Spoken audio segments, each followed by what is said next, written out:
Hello everyone, and welcome back to another episode, not quite CatharusCraft, but I'm going to call this CatharusCraft Testing. Here today, what I'm doing is I'm preparing for Chunga tree. I've been spending a lot of time on this redstone, because I'm not the best at redstone, I'm going to be honest. I know a lot of stuff about it, but I'm not the best at it, by far.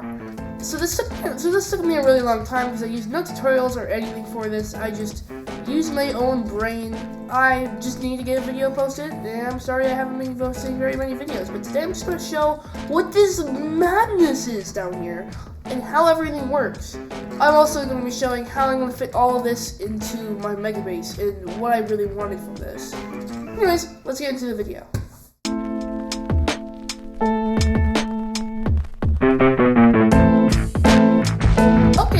First things, obviously, I want to talk just real quick about why these are here and how that's okay. So, there's going to be a couple floors to a Chunga tree. Really, up here is going to be the storage system that's going to be huge. I have lots of plans for it, and it's going to be a, I believe, 326 item storage system. And that's what I'm planning, not for a little while though. That's gonna be a big project.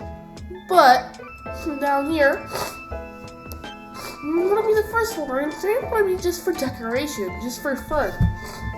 Leading into the useful stuff.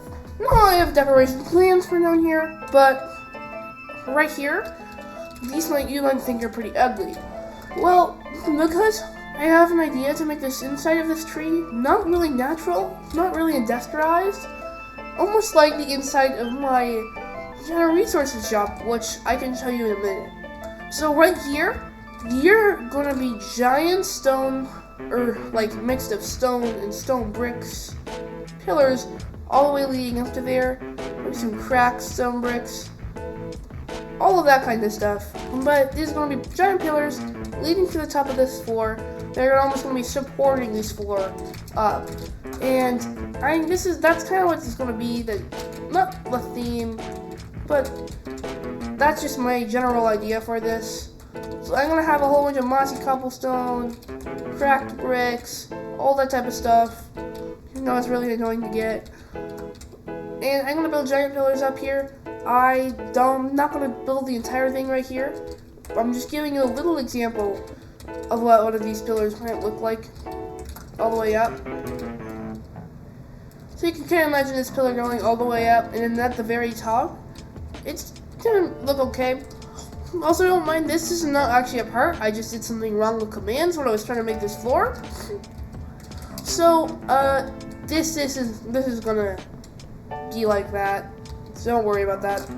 So now you can kind of imagine on every single side across from here, there's gonna be giant pillars.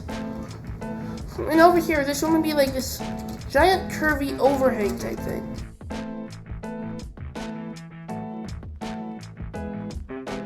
And there's going to be a whole bunch of these lined up, and then there's going to be like a top, and then there's going to be like a backbone to it. And here's my plan. You can kind of envision it a little bit, how I'm wanting this to look inside the first floor. It's kind of hard to envision, but I'm going to give you a point of reference for where I'm coming up with this. Okay guys, this is what I want to show you. So inside my general resources shop, this is how I'm going to make the inside of the Chunga tree, the first layer, kind of look like. So these pillars right here is kind of what I'm thinking, but something through the middle of them, unlike I have right here. But these kind of pillars right here, that's kind of what I'm thinking for the top. But there's nothing to really show the stone pillars on the sides. But I really like this look right here of the inside of the shop. So I was thinking it might be nice to just kind of do the same thing. Enough about the building side. What I really wanted to show you is the redstone behind this. So I'm going to go through everything step by step and show you exactly what's happening. Okay, so first, up here, this is not the very first thing. I just want to talk about the flying machines that you developed. There's a ground version. But right here, this is the flying machine I developed that has both full blocks on the top and bottom. And really, as you can see down here, the purpose of this is that so this flying machine could be hidden away behind like a wall of this. It could be hidden away by it. Because usual flying machines, so I'll build like the most generic flying machine ever right here.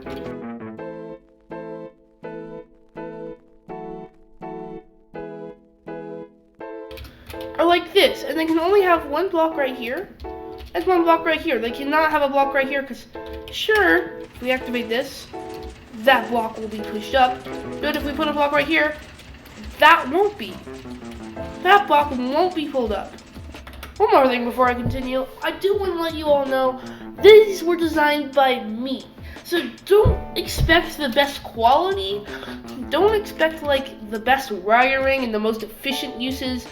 I developed all of this redstone, and I don't want like anyone to say, oh, you could have done it this way and it's horrible, you should really rewire it like that.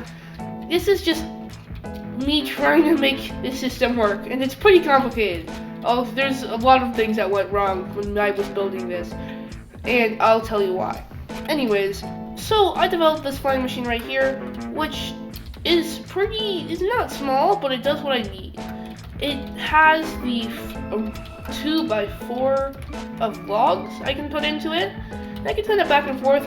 Let's let you know, this was a stupid idea. Why would I ever push pistons here to empower them with observer to put this thing forward when I could just power these with observers? And I figured out that later, but this was just me experimenting with this flying machine and trying to get it to work. So that's enough about that flying machine right now. So I was able to send the flying machine not automatically up and down through this hole, but that's not all I wanted, because if I sent this right here, this looks fine, but if I didn't have a door right here, it would just look like an empty hole and be weird. I wanted a hole, like a door right here that I could put stuff in. Now, I didn't change this for any block that's not moss, and because this floor is probably not going to be grass, I think that'll be fine. So the next goal of mine was to make a redstone door that's a flush, that's one main category, and that is a 4x4. So I used flying machines to do this. So I don't have any better example, just ignore like all of this redstone over here. That was a big thing to ask. But basically what this does is, I can show this in just a quick second. It sends these flying machines over here, and as soon as they get over here, by the time, all these repeaters have been enough, there's enough delay, and it pulls down all the pistons at the exact same time, which was important because if I have anything wrong time, not the exact same time, they wouldn't all pull down and it'd just break the machine. So they all pull down at the same time, and the flying machines get here. So these pistons are there. But as soon as that happens, with this extra delay, because of how perfect the time the flying machine gets here and these pull down, as soon as they get here and these pull down, just like one repeater full takeaway activates these observers, which push this piston. This piston activates this observer, which starts the flying machine going backwards. Because we have this here, it pulls this along with it, so it opens the door fully. So that didn't take the longest amount of time to figure out. That was probably the easiest part of this entire journey, figuring this thing out. But I'll show that a little later. After that happens, it opens up. And that was where I was at that point. I was then able to do the exact same thing and close it fine. Also, I figured out a really nice way to start flying machines using observers with snow, like powdered snow in them. Because they can't be, I'm just assuming dispensers, that's what it's called. Dispensers with powdered snow inside them. Well, that when they can activate the observer above them, but the powdered snow won't get pulled because there's no slime block here. And dispensers can't get pulled, so it just activates it. And I think it works wonderfully. That's actually what it did over here, which I'll explain a little later. So now that I had that working, closing and opening, I was now able to manually go up, activate the flying machine by pushing something down, and then sending it back. Also, something I had to do, right here, you might be wondering what these are. So when the flying machine has its side, which just to let you know, this half right here, this slime block and this honey, these two things are one side with these two repeaters. So when it has its side, the flying machine, what it does is this piston pushes all of these blocks, which is a good amount. It's 1, 2, 3, 4, 5, 6, 7, 8, 9, I believe. 9 blocks or something, which is a good amount of blocks. And then by the time that happens, that activates the observer, which pulls this flying thing right here. So that works fine. But over here, as soon as they have these blocks, the piston tries to push those blocks plus this entire side of blocks, which is just not something it can do. So what has to happen is the observers have to activate this piston, but because it's an observer, it just instead of putting the piston out and pulling it in, its redstone signal is fast enough to push it out and pull it back in before the slime blocks have time to come back in, or the honey blocks. So I'll give you an example over here. Right here, observer has this, which has this. Activate this observer, it doesn't have enough time to pull back the wood block. Break this again, it does that again.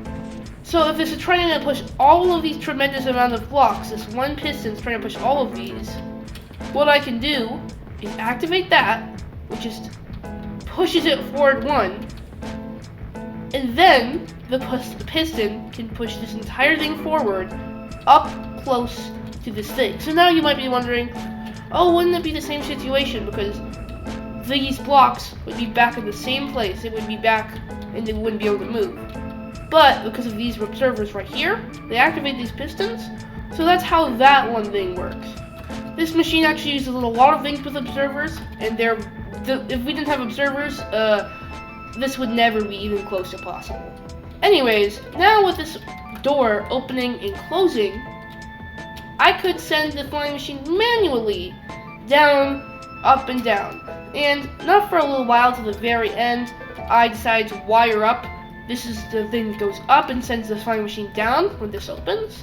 And this is the thing that from up here, you could activate the flying machine, it'll send this flying machine down and activate this really cool system, which what it does is if a block is at the top of this connected to it, it changes this entire line, which updates an observer. So by doing that, I can send instantaneously a redstone signal all the way down this huge line. Thank you, skip the tutorial, or this would have been a nightmare. So now with that opening and closing and just sending it down, the next thing I had to do is when it's opened, I sent the flying machine down, but what I wanted to happen is when I flicked the lever, it would start closing this flying machine in, and it would start closing the door, but then the flying machine that I showed you up there would start flying out, so both would be sent. The door would be closed, and this would be sent back up to make it like this, which had its fair share of complications.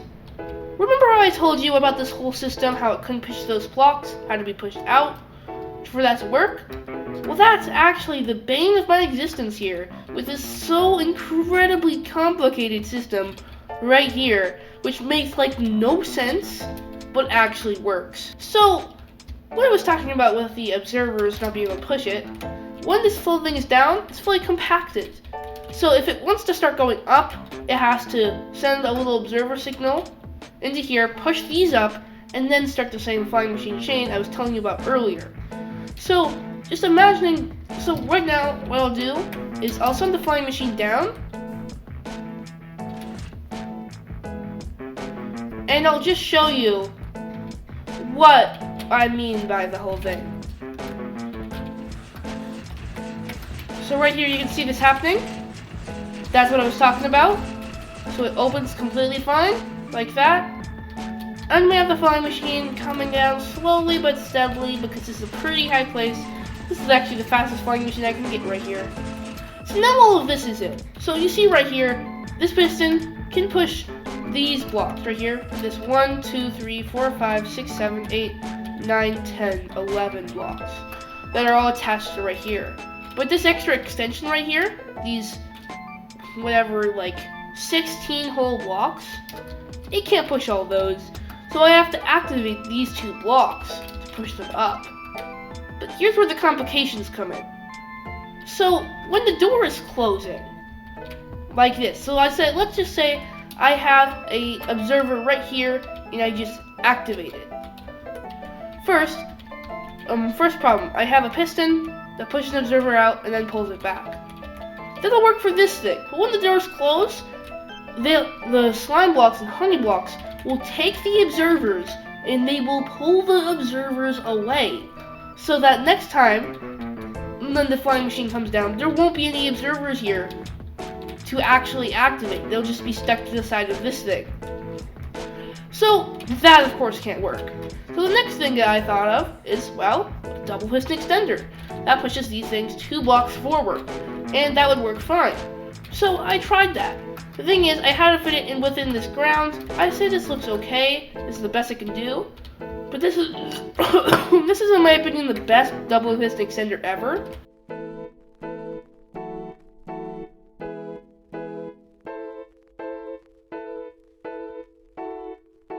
But here you have this. You have a redstone signal that activates it.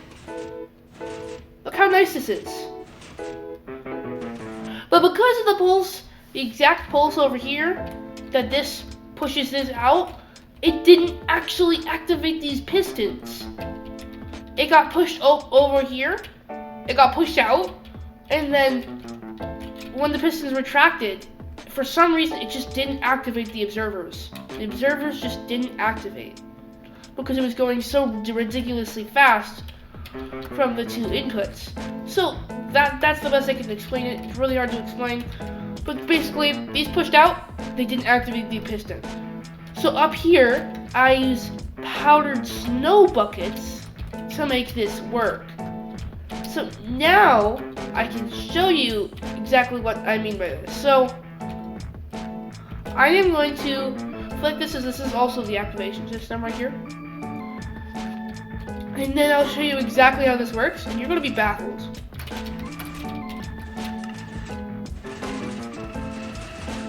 Yeah!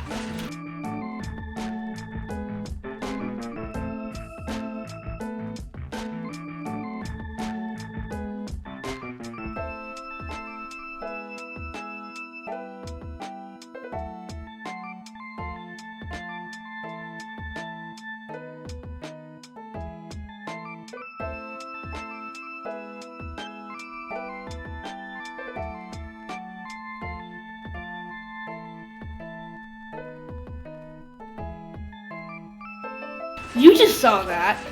That's what just happened. It used powdered snow, it pushed it in and back, and it was really wonky. But that's how I had to activate it. And don't worry about these right here. These right here, these dispensers, they cannot be moved, like I mentioned earlier. So they work fine. And also, why these pistons are staying is because these are retracting, and then they're getting pulled away. And the concrete on top does not pull pistons. So that works fine. Also, yeah, that's how I activate them. So I push them, and then as soon as they're done activating, they just activate that, and it just goes back. So that's one problem done. And I tell you, that took me so long to figure out. That was crazy weird. You saw that. That is coming from all of this madness and wiring and all of that junk. And then, of course, after that, I built the flying machine a weird way. And I had to fix it to make it so that it could actually, well, I guess I should show you. So I'll just activate that again. This will send down the flying machine. Yeah, it will. Give it a second. Last thing is this very, very reliable system. So this is sending down the flying machine. It doesn't rely on any luck at all. Except, I'm a little worried about server lag.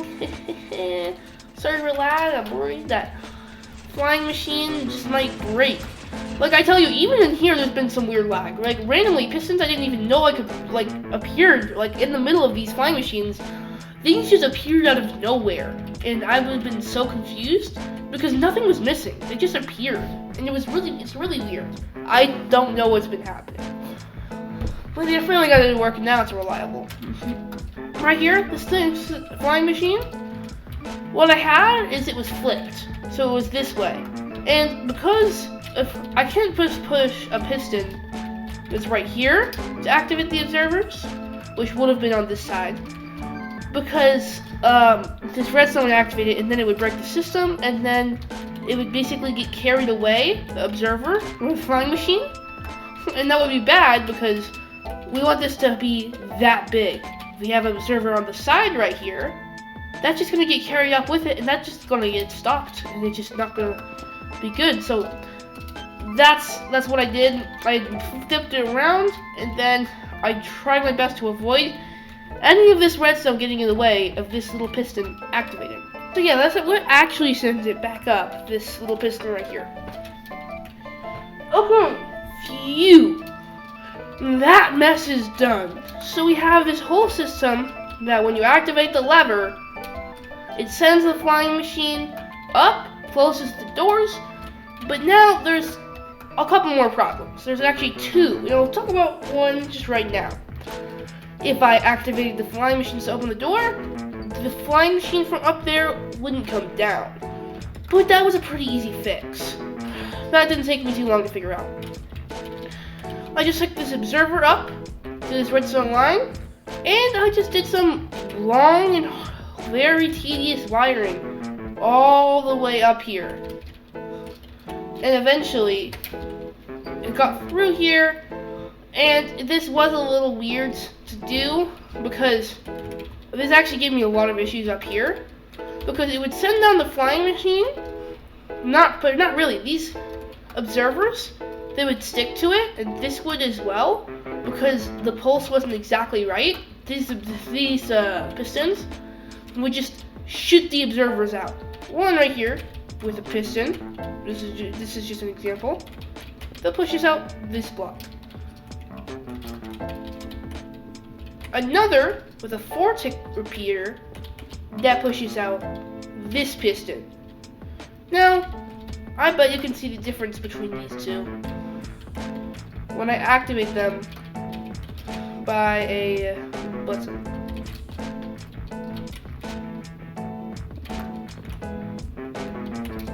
Okay, so watch these.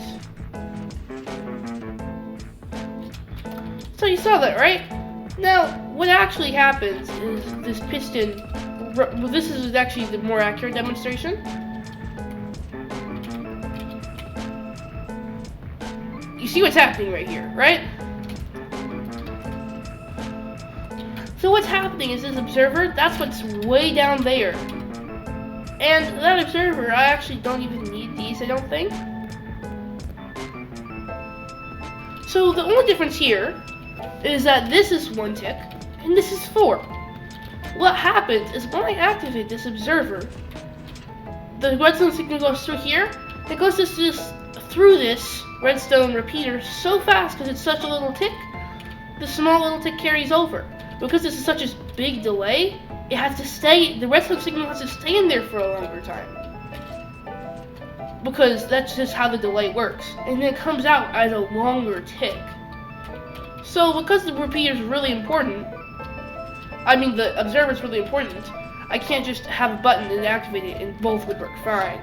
I have to have at least one of these repeaters to be 4 ticks.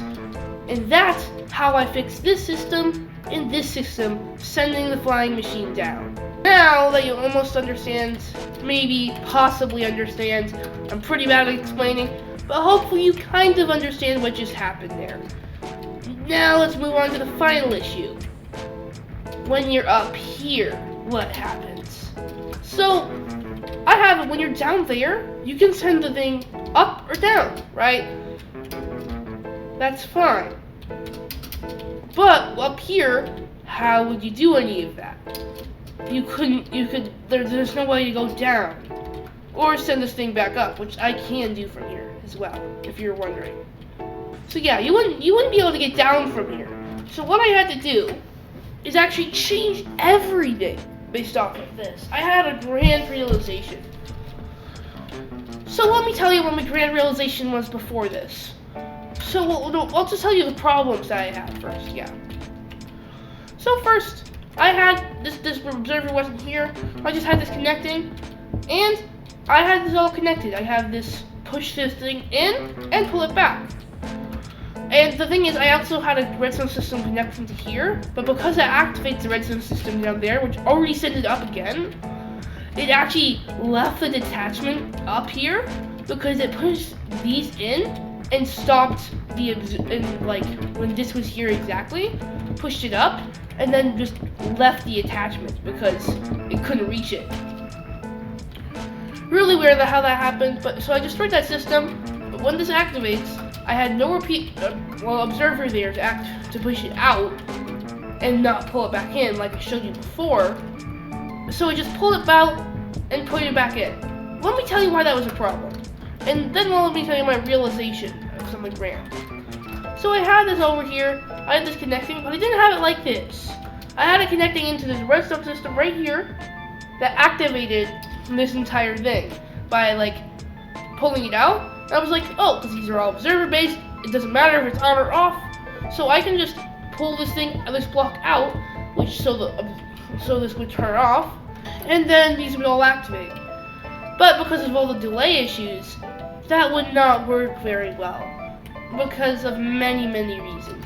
Another thing is that I had no trouble with is that right here, because this pulled out and back in, this gave 2 updates to this repeater, which pulled this thing when I finally realized something out and back in, which activates this thing double, which meant that these right here dispensed their thing, but then it dropped the buckets. These things were all sticking out. These things were all broken. It just broke the entire machine, which is hilarious. But then later, going back to what I said earlier about how this was plugged into right here with a block connecting to it, there's a ton of timing issues. I then realized with this lever, instead of having it power this entire system, what if I just have it push out an observer? What if it just toggles this thing?